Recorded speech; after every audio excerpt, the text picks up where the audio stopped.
Haleluya, haleluya, haleluya. Salam saudaraku, Mazmur 119 ayat 105. Firman Bapa Yahweh pelita bagi kakiku, terang bagi setiap jalan-jalanku. Renungan pagi KPI Mayim Kaim pada hari Minggu tanggal 22 Januari 2023 atau pada tanggal 29 Tefet 5783, diambil dari 1 Samuel 30 ayat 24 sampai 25 yang berkata demikian, saudaraku.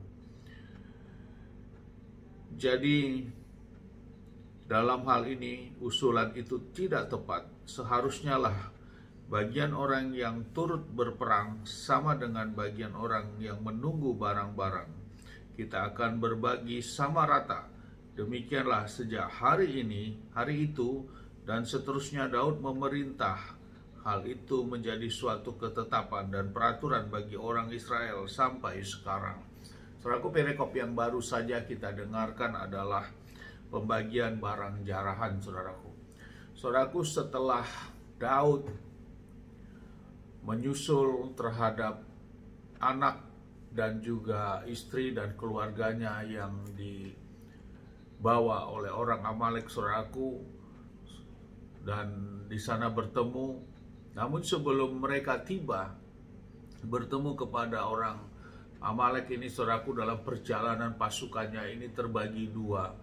Di tengah jalan sebagian pasukannya kelelahan dan dia tinggal di satu tempat, dan di sana dia menjaga juga barang-barang milik Daud ini, saudaraku. Namun sebagian lagi terus mengejar orang Amalek yang membawa istri dan anak-anaknya ini, saudaraku. Dan akhirnya mereka tiba di sana dan mereka berperang, dan akhirnya Daud dan juga pasukannya memenangkan perperangan tersebut dan kembali membawa istri dan anak-anaknya, keluarga mereka, dan juga seluruh barang yang ada di milik punya Amalek ini, saudaraku, dan pasukannya.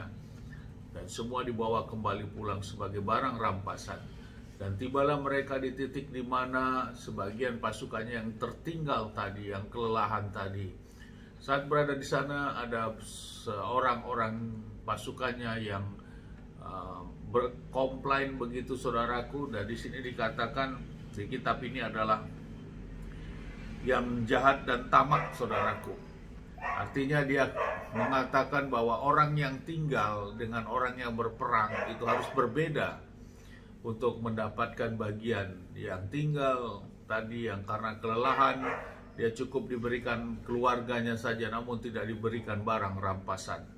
Namun dalam hal ini Daud menjelaskan bahwa melakukan peperangan ini semua oleh karena kuasa Bapa Yahweh yang menyertai dan melindungi mereka, bukan karena kekuatan mereka. Inilah sikap hati Daud, saudaraku, yang mengerti setiap langkah perbuatannya adalah ada otoritas Bapa Yahweh, dan memang dia sebelumnya juga berdoa meminta petunjuk kepada Bapa Yahweh, saudaraku, apa yang harus dia lakukan. Bapa Yahweh memerintahkan untuk mengejar dan itu dilakukan, dan Daud tidak lupa akan hal itu, bahwa sesungguhnya kemenangan yang mereka dapatkan oleh karena ada pertolongan, perlindungan, dan kekuatan Bapa Yahweh. Ini yang disampaikan kepada orang yang melakukan usulan tersebut, sehingga hal itu bukan menjadi suatu kesombongan, dan dia pulang membagi sama rata. Istri dikembalikan dan semua barang jarahan dikembalikan, saudaraku. Hal ini yang menjadi renungan bagi kita. Bila kita pahami firman ini, saudaraku, memang kita harus mengerti apa hal yang harus kita renungkan. Yang pertama, sikap Daud tetap dia dalam keadaan kemenangan pun, kesuksesan, dia tidak lupa apa yang dia dapat itu, bahwa sesungguhnya dia dapat dari Bapa Yahweh, saudaraku. Dan dia memiliki suatu sikap hati yang begitu luar biasa yang harus kita contoh teladani. Hidup kita ini, saudaraku, tentu bukan hidup kita untuk mencari uang untuk hidup, saudaraku. Tidak, saudaraku, bahwa hidup kita sama seperti Daud. Ini menjadi teladan bagi kita. Daud tahu bahwa hidupnya untuk memuliakan Bapa Yahweh. Kemudian untuk masalah uang bukan berarti tujuan hidup, tapi uang yang kita cari adalah untuk fasilitas atau untuk mendukung dalam hidup kita, saudaraku. Dan bukan itu menjadi utama dalam menjalani kehidupan ini. Sama seperti Daud, setiap langkahnya dia tahu bahwa semua itu adalah oleh kuasa dan pertolongan Bapa Yahweh dalam hidupnya.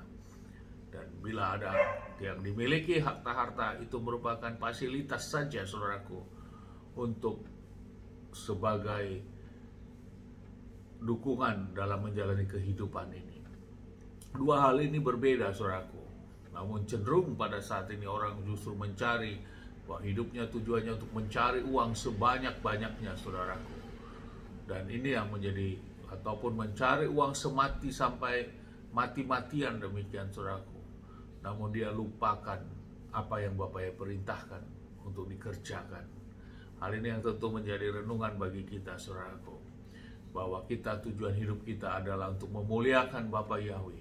Kita mencari uang dan kita mendapatkan uang bukan menjadi tujuan utama kita, namun itu adalah sebagai fasilitas kita dalam menjalani kehidupan ini. Kita harus bisa membedakan hal ini sehingga dalam menjalani kehidupan ini kita tidak lupa kita harus melakukan apa yang Bapa perintahkan, karena sesungguhnya semua yang didapat itu adalah oleh karena kasih Bapa Yahweh. Sama seperti Daud ini, kemenangan-kemenangan yang dia dapat adalah oleh karena kasih Bapa Yahweh. Amin. Sukses besar buat kita semua. Maju terus kita dalam iman. Dari tempat ini saya berdoa, Bapa yang memberkati minum kita semua dimanapun kita berada.